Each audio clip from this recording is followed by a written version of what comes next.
Hello বন্ধুরা, শুভ সকাল। আপনাদের সঙ্গে শেয়ার করছি এখন খারকুল পাতা বাটা। দেখুন কি করে আমি খারকুল পাতাটা বাটা করি, আপনারা দেখতে থাকুন। এখানে দেব একটা শুকনো লঙ্কা ফাটিয়ে,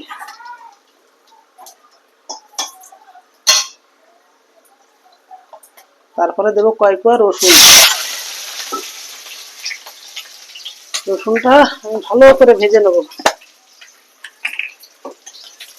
রসুনটা একটু লাল লাল করে ভেজে নেব।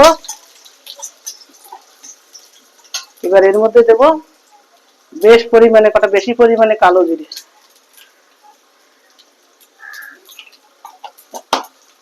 কালো জিরে আর রসুন দুটো একসঙ্গে দিয়ে বাটলে খুব সুন্দর, স্বাদটা খুব সুন্দর হয়, টেস্টটা খুব ভালো আসে। এবার দেবো এর মধ্যে কটা কাঁচা লঙ্কা। বেশি পরিমাণে কাঁচা লঙ্কা দিতে হবে, না হলে গলা চুলকাতে পারে।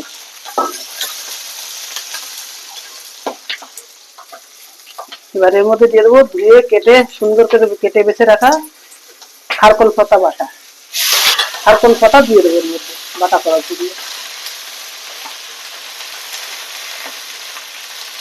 এবার এটাকে সময় নিয়ে সুন্দর করে ভাজতে হবে, সময় নিয়ে, তাড়াহুড়ো করে করতে হবে না, এটা একটু সময় নিয়ে টাইম নিয়ে ভাজতে হবে।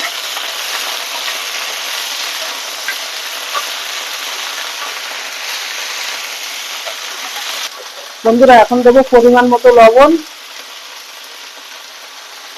আর দেবো অল্প করে একটু হলুদ দিয়ে এবার এটাকে আমি সুন্দর করে ভেজে নেবো, একদম জলটা ফুটিয়ে সুন্দর করে ভেজে নেবো। আপনারা দেখতে থাকুন।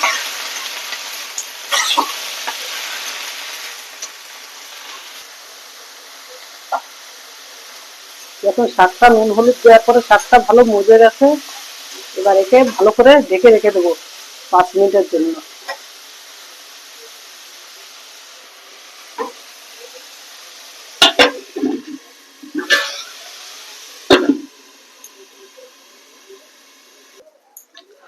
বন্ধুরা দেখুন, খারকুলটা খুব সুন্দর ভাজা হয়ে গেছে, একদম পারফেক্ট হয়ে গেছে বাটার জন্য। এবার আমি গ্যাসটাকে বন্ধ করে দেবো, বন্ধ করে দিয়ে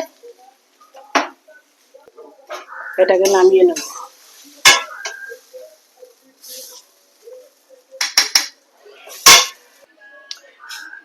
শিলের পরে নামিয়ে নিয়েছি, এখন আমি এটাকে ভালো করে বেটে নেব।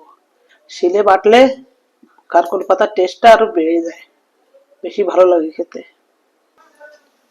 বন্ধুরা, আমার খারকুল পাতাটা আমার ভালো করে বাটা হয়ে গেছে, দেখুন একদম মিহি করে বেটে নিয়েছি। এবার এর মধ্যে সামান্য একটু সরষের তেল মিশিয়ে নেব।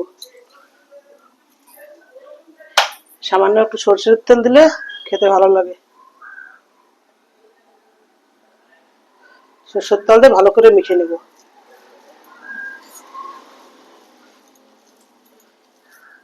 এবার এটা আমার খারকুল পাতার বাটাটা হয়ে গেছে।